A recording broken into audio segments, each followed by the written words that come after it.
Hello friends, welcome back. So this is the part 3 of incline series. So इस video में हम लोग ये समझने वाले हैं that how we can handle inclined exceptions.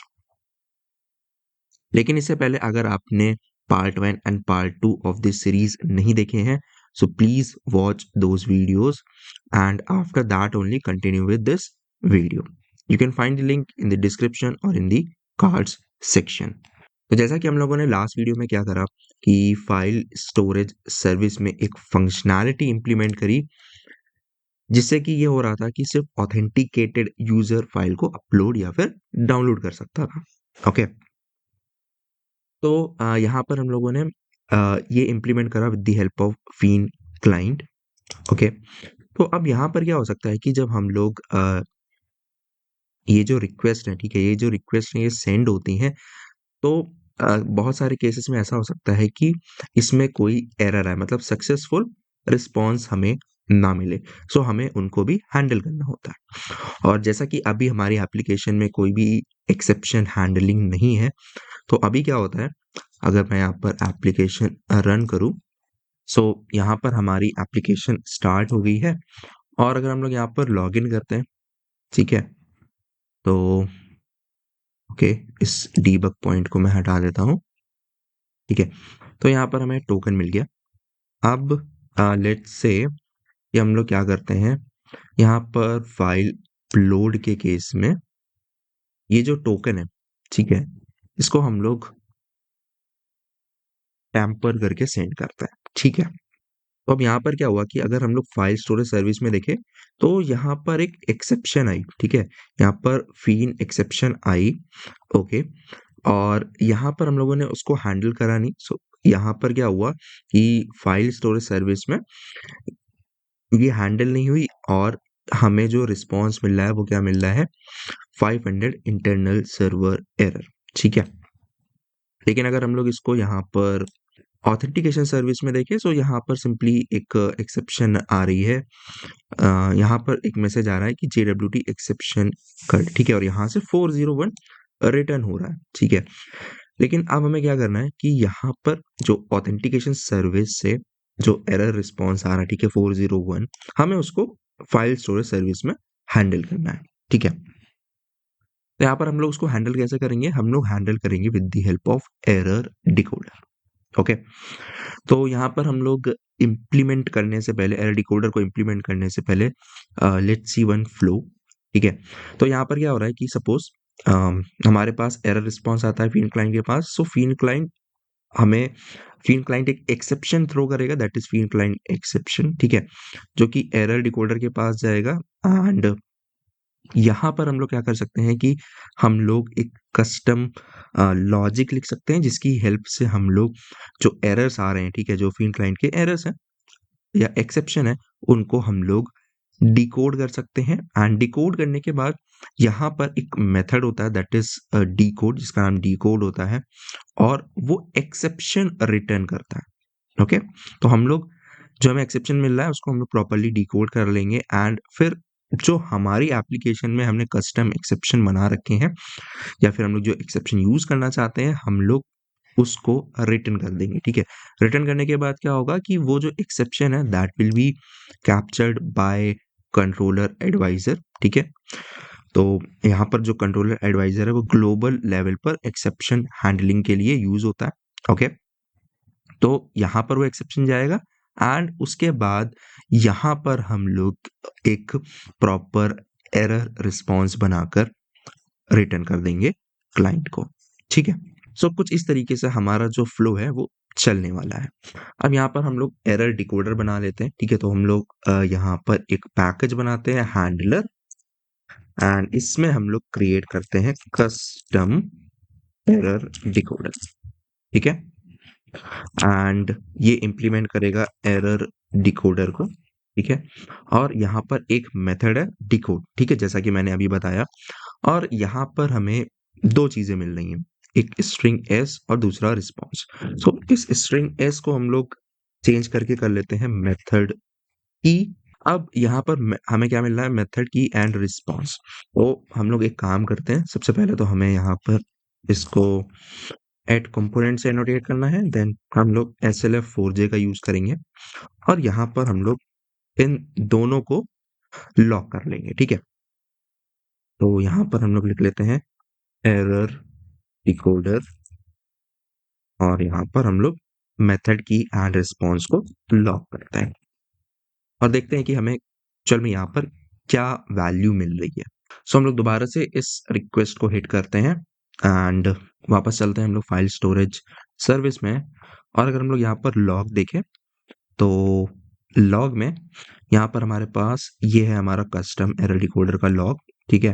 तो यहाँ पर क्या प्रिंट हो रहा है, यहाँ पर प्रिंट हो रहा है auth service hash verified token, ठीक है। एंड देन कॉमा के बाद यहाँ पर ये पूरा रिस्पॉन्स प्रिंट हो रहा है, ठीक है।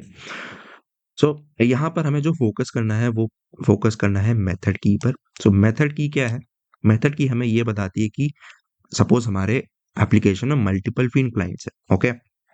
तो अब हमें ये पता करना है कि कौन से फील्ड क्लाइंट से एरर आ रही है और अगर हमें ये पता चल गया कि किस फील्ड क्लाइंट से एरर आ रही है, देन हमें ये पता करना है कि उसके कौन से मेथड से एरर आ रही है, ठीक है। सो दैट इज वाई यहाँ पर हमें एक मेथड की मिलती है। सो मेथड की में क्या होता है कि हमारे पास यहाँ पर फील्ड क्लाइंट का नाम होता है, ठीक है, कि कौन से फील्ड क्लाइंट से एरर आ रही है। देन हैश के बाद यहाँ पर फंक्शन का नाम एंड उसका पैरामीटर टाइप, ठीक है। तो यहाँ पर कुछ इस तरीके से हमें एक मेथड की मिलती है जिससे हम लोग इजीली डिकोड कर सकते हैं कि कौन से फील्ड क्लाइंट से हमें एरर आ रही है या एक्सेप्शन आ रही है, ठीक है। तो हमारे केस में यहाँ पर ऑथ सर्विस एक फील्ड क्लाइंट है, ठीक है, और यहाँ पर वेरीफाई टोकन मेथड कॉल हुआ था।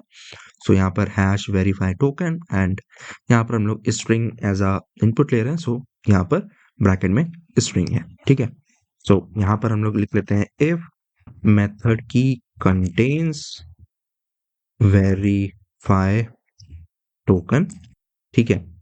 सो इन दैट केस अगर इससे कोई एरर आती है तो हम लोग यहाँ पर एक कस्टम एक्सेप्शन बना लेते हैं, ठीक है, लाइक इनवैलिड टोकन एक्सेप्शन, ठीक है, एक्सटेंड्स रन टाइम एक्सेप्शन, ठीक है।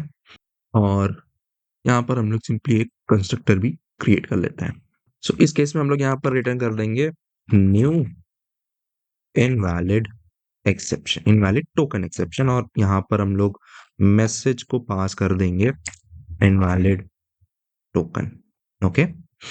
और यहाँ पर अगर मेथड की में वेरीफाई टोकन नहीं होता है, in that case we are returning null. So यहाँ पर हमें नल ना रिटर्न करके let's create one common exception जिसको हम लोग यहाँ पर यूज कर लेंगे। तो this will also extend run time exception और यहाँ पर हम लोग सिंपली रिटर्न कर देंगे कॉमन एक्सेप्शन, ठीक है। या फिर हम लोग इसको कस्टम एक्सेप्शन कर लेते हैं, that will be much better. Custom या फिर unknown exception, okay, unknown exception, ठीक है। तो ये ज़्यादा बेटर है। अब यहाँ पर क्या होगा कि ये जो एक्सेप्शन है ये कैप्चर होगा कंट्रोलर एडवाइजर से। सो हमें यहाँ पर कंट्रोलर एडवाइजर बनाना है। So let's create controller advisor, उसका नाम हम लोग रखेंगे ग्लोबल एक्सेप्शन हैंडलर। इसको हम लोग एनोटेट कर देंगे एट रेस्ट कंट्रोलर एडवाइस से और यहाँ पर हम लोग मेथड बना लेंगे, ठीक है। सो ये मेथड रिटर्न करेगा रिस्पॉन्स एंटिटी एंड इसका नाम हम लोग दे देंगे हैंडल इनवैलिड टोकन एक्सेप्शन और यहाँ पर हमें मिलेगा इनवैलिड टोकन एक्सेप्शन, ठीक है, ओके। और को हम लोग एनोटेट कर देंगे एक्सेप्शन हैंडलर और यहाँ पर हम लोग पास कर देंगे invalid token exception dot class so that अगर इस टाइप की एक्सेप्शन आती है सो ये मेथड एग्जीक्यूट हो जाए। और यहाँ पर हम लोग एक एक्सेप्शन डॉट क्लास करके हैंडलर बना लेते हैं अगर इन केस यहाँ पर कोई भी एरर आती है अगर उसके लिए हैंडलर नहीं है सो ये जो मेथड है वो रन हो जाएगा, ठीक है। और यहाँ पर हमें रिस्पॉन्स एंटिटी में रिटर्न करना है एरर रिस्पॉन्स। तो यहाँ पर हम लोग क्या करते हैं DTO में चलते हैं and let's create one error response, error response और इसको हम लोग एनोटेट करते हैं या फिर हम लोग इसको एज अ रिकॉर्ड बना लेते हैं, ठीक है, रिकॉर्ड एरर रिस्पॉन्स और we need two things, error code and error message. और अब हम लोग इसका यहाँ पर यूज कर सकते हैं। तो यहाँ पर हम लोग सिंपली रिटर्न कर देंगे response entity dot status http status unauthorized, and body में we will return new error response. और एरर कोड यहाँ पर अभी हमने कोई डिफाइन नहीं करा है, सो अभी के लिए हम लोग इसको 401 ही सेट कर देते हैं, ठीक है। एंड एरर मैसेज यहाँ पर हमें इस एक्सेप्शन से मिल जाएगा, सो ई डॉट गेट मैसेज, ठीक है। सो हम लोग इसको रिटर्न कर देंगे। और in case of this and यहाँ पर हम लोग दूसरे मेथड में क्या करेंगे, सिंपली इसको पेस्ट कर देंगे and let's make it internal server error and 500, okay. और यहाँ पर हम लोग सिंपली जो भी मैसेज होगा उसको प्रिंट कर देंगे, या फिर इट्स बेटर कि हम लोग कुछ ऐसा कर लें, अननोन एक्सेप्शन occurred, ठीक है। सो अब यहाँ पर हम लोग सिंपली एप्लीकेशन को रीस्टार्ट करते हैं एंड लेट्स सी, ओके। तो यहाँ पर मैं सबसे पहले तो यहाँ पर मैं एक डीबग पॉइंट लगाता हूँ, ठीक है। और उसके बाद यहाँ पर मैं एक डीबग पॉइंट लगा लेता हूँ ताकि हमें ये चीज़ समझ आ जाए कि हमारा जो फ्लो है वो जैसा हम लोगों ने समझा है वैसे ही वर्क कर रहा है, ठीक है। तो हम लोग यहाँ पर सिंपली इसको हिट करते हैं एंड यू कैन सी, ठीक है। तो यहाँ से एक्सेप्शन आई, ठीक है, ऑथेंटिकेशन सर्विस से।